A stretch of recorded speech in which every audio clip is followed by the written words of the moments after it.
Okay, so you're looking to get some bigger arms. Good news, I've got them. I can't believe I started the video like that. All conceitedness aside, in today's video, I'm gonna be sharing with you guys some of my best, literally absolute best tips to growing the size of your arms. I want you to take a look at something. This is the way that I used to look. No, not a year ago, not 2 years ago, but just to give you reference that once upon a time I did have small arms. Now, yeah, not doing too bad. So I'm gonna share with you guys my process of going from here to here. You're gonna love this. Let's get straight into it.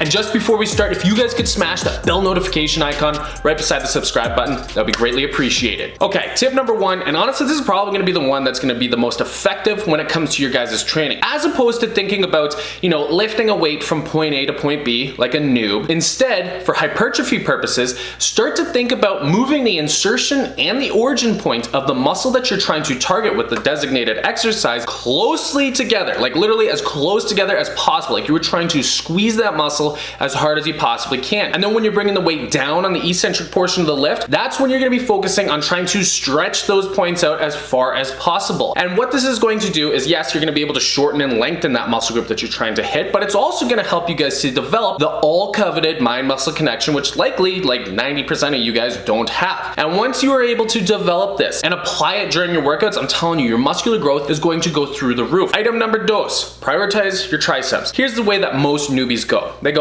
oh, we want bigger arms. You know what we're gonna hit up? We're gonna hit up the barbell curls, the dumbbell curls. Literally, they'll probably do like 6 to 7 exercises just for their biceps and then just tack their triceps on. Well, here's the fallacy with that. You see, the triceps are about twice the size of your biceps, if not just a little bit smaller, but still plenty larger than the biceps. So if you actually prioritize your triceps at the beginning of the workouts, when you have the most amount of energy, when you have the most amount of focus and intensity, and you put the most amount of volume on the triceps as opposed to just the biceps, dude, that's when your muscular growth is going to start to go way up. Now, I'm not saying neglect the biceps, just focus primarily on the triceps, and you're really gonna be blown away with how quickly the overall circumference, again, I hope I'm using the right word there, will increase on your arms. Tip number 3, if you really wanna maximize the growth, then start to train these suckers 2 times per week. Now, don't go about this, again, the way that most newbies do. Hypothetically, we'll have a guy, he'll train his biceps and triceps on a Monday, and he goes, you know what? You know what I should do on Tuesday? Yeah, biceps and triceps. Because that's just a great idea. You see, the problem with this is, if you don't give your muscles the appropriate amount of time to repair, to recover, and to grow, which I always recommend you should get about 48 hours at least, then you're actually going to impede on the process that you want the most, growth. Yeah, sure, you might have pummeled the muscle down, broken it down, torn it open, but now you need to let the body do the stuff behind the scenes and actually regrow. Item number 4.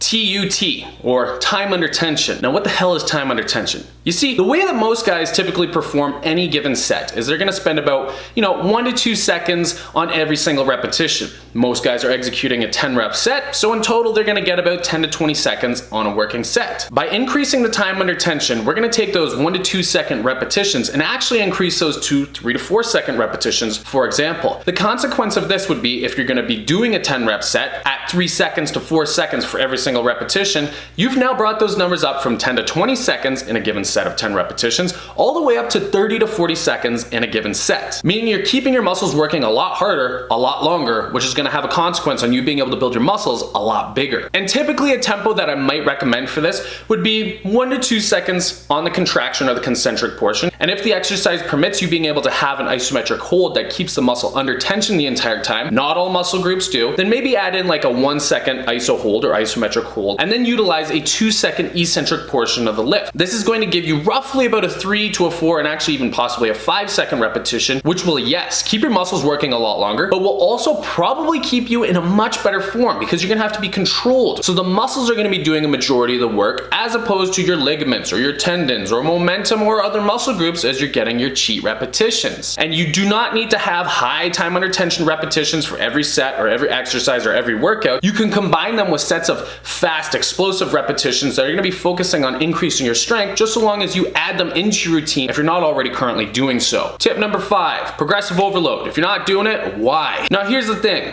Lots of guys will go into the gym, they'll head on over to the barbells, they'll grab their 40-pound barbell and get their 10 repetitions of 4 sets. Next week, guess what? barbell, 40 pounds, 10 reps, 4 sets, week after week after week after week. And then they come up in my comment section in my DM saying, Tanner, I'm training hard, I'm consistent, I don't know why I'm not able to build any muscle mass. And the reason is because you constantly keep doing the same things week after week and not actually challenging the muscles to grow stronger and bigger. So you can change this up by either adding, 1 to 2 more repetitions and do an 11 or a 12 rep set, or go ahead and start to do sets with a 45-pound barbell as opposed to a 40-pound barbell. And the best way to actually go about doing this is to actually track your workouts, the exercises, the weights, the reps, the sets that you got. And listen, you guys are all lazy, and if you don't want to actually try and figure this out and write it all out on your own, then be sure to hit the link that's going to be down in the description box. Head on over to my site, thebarbarianbody.com. You can check out all of the programs that I have available, and these programs actually come with printable workout logs. The exercises are written in there, the designated number of sets, the number of repetitions, and then just a little blank space where you can squiggle in your chicken scratch and write the exact amount of numbers and reps so that you can save time. Obviously, this program comes with tons of, videos and structures and workouts for the next 14 weeks.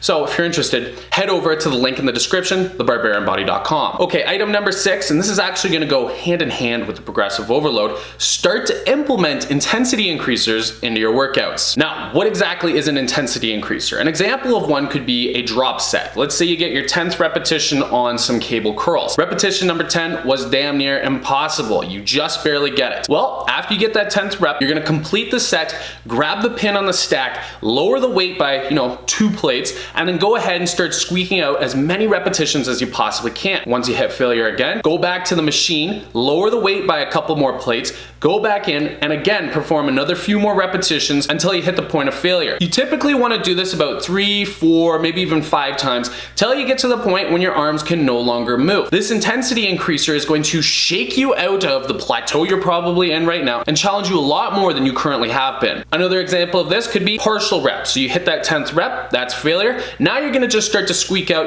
maybe 3 to 5 half repetitions just to completely fatigue and burn out the muscle group. Another example would include rest pauses. So when you hit that 10th repetition, which is about failure point, you lower the weight, you give yourself a rest of about 10 seconds, and then you go ahead, pick it back up, and again, squeak out as many repetitions as you possibly can. So if you haven't already, then you should definitely think about incorporating intensity increasers into your workout. Item number 7, your diet. Have a sufficient amount of calories and a sufficient amount of protein. Look, if you crushed everything that I just told you right there, but aren't getting the proper amount of protein or calories, you're pretty much spinning your wheels and wasting your time. This is the foundation. If you want muscle mass, at least get yourself 1 gram of protein per pound of body weight. So if you're 160 pounds, guess what? 160 grams of protein every single day. And for those of you guys that have a tough time actually getting in that amount of protein, head on over to the link that I'm going to have in my description. Check out EHP's protein powders they have. They've got regular protein powders and the vegan protein powder that I really like, Blessed Protein. Use code BARBARIAN at checkout and you're going to receive a special discount. And then obviously in conjunction with the protein, you have to get in the proper amount of calories. If you're in a calorie deficit of 500 and you're trying to grow your arms, your biceps, and your triceps, good luck, okay? Good luck. Try to at least be in a calorie surplus of like 250 on top of your maintenance level of calories every single day if you want to see muscular growth in your arms. If you're at maintenance level or in a deficit and you're expecting to see,